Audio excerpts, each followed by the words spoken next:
আমার এক বাঁশিওয়ালা ছিল। আমি কখনো তাকে চোখে দেখিনি। তার কণ্ঠ কেমন তা আমার জানা নেই। আমি কেবল তাকে বাঁশির সুরে চিনতে পারতাম। আমি তখন জীবনের এক কঠিন পর্যায়ে উপনীত হয়েছি। রোজ রাতে যখন শহর ঘুমে আচ্ছন্ন হয়ে যেত, আমি তখন অপেক্ষা করতাম সেই বাঁশিওয়ালার। দূর থেকে ভেসে আসতো কখনো বেহাগ কিংবা ব্যগশ্রী, আবার কখনো কোনো দিন ভেসে আসতো, যদি তার ডাক শুনে কেউ না আসে তবে একলা চলো রে। আমার নিঃসঙ্গ একাকী রাতের সঙ্গী ছিল সেই অদেখা বাঁশিওয়ালা। প্রায় প্রতিদিন মনে হতো যাই গিয়ে একটিবার দেখে আসি মানুষটাকে, যার বাঁশি আমার একাকিত্বের সাথী। তাকে একটিবার বলে আসি, শোনো, তোমার বাঁশি আমার প্রাণে বেজেছে। না, আমি পারিনি। বহুবার ভেবেও পিছিয়ে এসেছি, পাছে আমার মোহে ভঙ্গ হয়। কেবল বাঁশির সুর শুনে যেভাবে আমি তাকে কল্পনা করেছি তা যদি বাস্তবে না মেলে, সেই ভয়ে আমার পা সরেনি সেদিন। উঠি উঠি করেও দরজা অবধি যেতে পারিনি। কেবল রাতের পর রাত ওই বাঁশিওয়ালার জন্য অপেক্ষা করেছি, আর ওনার সুরে ভেসেছি আমি। তাকে এ জীবনে আর কখনো বলা হবে না হয়তো। বাঁশিওয়ালা, তুমি ছিলে আমার গা গা করা হৃদয়ে এক পশলা বৃষ্টির মতো। তুমি হলে আমার পাতা ঝরার কালো হঠাৎ গজে ওঠা একটি ছোট্ট সবুজ পাতা, যে রাতগুলোতে মনে হতো আজই বুঝি সব শেষ। সেই রাতেই তোমার বাঁশির সুর আমাকে দেখিয়েছে নতুন ভোর। তাকে এখন খুব বলতে ইচ্ছে হয়, বাঁশিওয়ালা, যদি কখনো তোমার সাথে আমার দেখা হয়, তোমার ওই বাঁশিখানি একবার ছুঁয়ে দেখতে দিও। ওই বাঁশি যদি সেদিন তুমি না বাজাতে, তাহলে হয়তো একটা মানুষের এক নতুন ভোরগুলো দেখা হতো না। সেই বাঁশিওয়ালা জানে না, সে নিজের অজান্তেই কখন একটা অপরিচিত মেয়ের জীবনে সঞ্জীবনীর সুধা হয়ে এসেছিল। আসলে এই পৃথিবীতে কত কিছুই কত মানুষের কাছে অজানাই থেকে যায়। কত মানুষ নিঃশব্দে ভালোবেসে চলেছে, আবার কত মানুষ বুকের মধ্যে তীব্র আক্রোশ বা ঘৃণা পুষে নিয়ে দিনের পর দিন কাটাচ্ছে, তা আমাদের অজানা। একটা যুগ কারোর সাথে কাটিয়ে ফেলার পরেও অজানাই থেকে যায় তার অন্দরমহলে। আর আমাদের বাড়িতে দুটো বদ্রি পাখি আছে। রোজ সকালে চায়ের কাপ নিয়ে আমি বসি ওদের সামনে।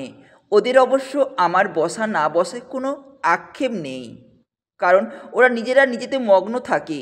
আমি কেবল ওদের দিকে তাকিয়ে থাকি। ওরা একে অপরকে আদর করে, ঝগড়া করে, কত কত গল্প করে, আবার কখনো কখনো ওরা ঠোঁটে ঠোঁট লাগিয়ে চুপটি করে বসে থাকে।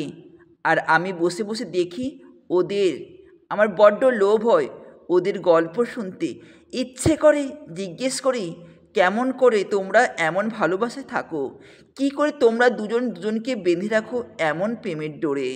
আমাকে শেখাও তোমাদের ভালোবাসার মন্ত্র। আমিও যে বড় ভালোবাসার কাঙাল। আমি তো বাঁধতে চেয়েছি তাকে এমনই প্রেমের ডোরে। আমারও তখন ভীষণ পাখি হতে ইচ্ছে করে ওদের মতো। তারপর উড়ে যেতে হয় সেই মানুষটার কাছে। ভোরের আলোতে সে যখন এসে দাঁড়ায় তার ব্যালকনির দরজায়, আমি তখন উড়ে এসে বসবো সেই আড়ালে, যেখান থেকে তাকে স্পষ্ট দেখা যায়। যখন সে দানা ছড়িয়ে দেবে আর অন্য পাখিরা তাকে ঘিরে রইবে, আমি তখন আর একটু সরে এসে তার মুখপানে চাইব। তার মুখে ফুটে উঠবে পরম শান্তির আভাস, ঠোঁটে মাখানো থাকবে পরতৃপ্তির আলতো হাসি। আমি মুগ্ধ চোখে দেখব, তারপর উড়ে গিয়ে তার কাঁধের উপর বসবো। আমার পালকের ওম তাকে ছুঁয়ে বলে আসবো, আমি তোমার জন্য পাখি হয়েছি, মানবী হয়ে তোমায় ছুঁতে পারিনি, তাই পাখি হয়ে ছুঁয়ে গেলুম। সে আমাকে আলতো হাতে ধরতে গেলেই আমি উড়ে যাব আবার। তার হাতের ওপর রেখে যাব একটা হলুদ পালক। সেই পালকে লেখা থাকবে আমার যে ধরা দেওয়া মানা। আর আমার গ্রামের ওপর দিয়ে যে নদী বয়ে গেছে তার নাম অঞ্জনা। ছোটোবেলায় যখন পড়েছিলাম, অঞ্জনা নদী তীরে চন্দনী গায়ে, পোড়া মন্দিরখানা গঞ্জের বাঁয়ে, তখন ভারী বিস্ময় জাগত। মনে হয়েছিল কবি নিশ্চয়ই আমার গ্রামের উপর দিয়েই কখনো যেতে যেতে এই কবিতা লিখেছিলেন। ওই যে চন্দনী গাঁ, সে তো আমার গ্রামের পাশের গ্রামের নাম। পড়তে পড়তে আমি কখন টুপ করে ডুব দিয়ে দিতাম ওই অঞ্জনা নদীর ভাবনায়। বড় হয়ে যখন এক গায়ে কবিতাটি পড়েছি, তখন এই অঞ্জনা নদীর জন্য কবিতাটি খুব আপন মনে হতো। আমার একলা দুপুরগুলো কাটে কবিতা কিংবা উপন্যাস পড়ে। আজ ক্ষণিকের পাতা উল্টোতে উল্টোই সামনে এলো এই কবিতাটি, মনে পড়ল আমার অঞ্জনা নদীর স্মৃতি।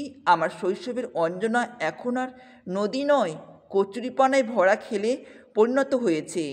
তার বুকে সবটুকু জল কেউ শেষ নিগড়িয়ে নিয়েছে। সে এখন মৃত, তবু আমার স্মৃতি জুড়ে সে থেকে যাবে নবযৌবন নারীর মতো নদী হয়ে। আমাদের জীবন এক প্রবাহমান নদীর মতো। নদী যেমন উৎস থেকে সাগরে মিলিত হওয়া পর্যন্ত কোথাও চঞ্চলা, কোথাও শান্ত, কোথাও গভীর, কোথাও বা অগভীর, ঠিক তেমনই আমাদের জীবনও শৈশব থেকে বার্ধক্য পর্যন্ত বিভিন্ন রূপে বয়ে চলে। জীবনের চেয়ে বড় শিক্ষক আর কেউ হয় না। শৈশবের চঞ্চলতা বন্ধুর পথের ঘাত প্রতিঘাতে আস্তে আস্তে স্তীমিত হতে থাকে, প্রতি মুহূর্তে নতুন বোধির জন্ম দেয়। যখন আর কিচ্ছু আমাকে শান্তি দিতে পারে না, তখন আমি ফিরে যাই রবীন্দ্রনাথে। যখন জীবনের যুদ্ধে ক্লান্ত হয়ে পড়ি, তখন বইয়ের তাক থেকে নামিয়ে আনি গীতাঞ্জলি বা গীতবিতান। যে কথা বলতে চাই কিন্তু বলতে পারি না, সেই কথাই যেন উনি বলে দিয়ে গেছেন অনায়াসে। জানি না কেন হঠাৎ কোনো কারণ নেই, কিচ্ছু নেই, কারো কারো জন্য খুব অন্যরকম লাগে, অন্যরকম লাগে, কোনো কারণ নেই। তারপর বুকের মধ্যে চিনচিনে কষ্ট হতে থাকে। কারুকে খুব দেখতে ইচ্ছে হয়, পেতে ইচ্ছে হয়, কারুর সঙ্গে খুব ঘনিষ্ঠ হয়ে বসতে ইচ্ছে হয়, সারা জীবন ধরে সারা জীবনের গল্প করতে ইচ্ছে হয়। ইচ্ছে হওয়ার কারণ কোনো জানা নেই, তারপরও ইচ্ছে হয়।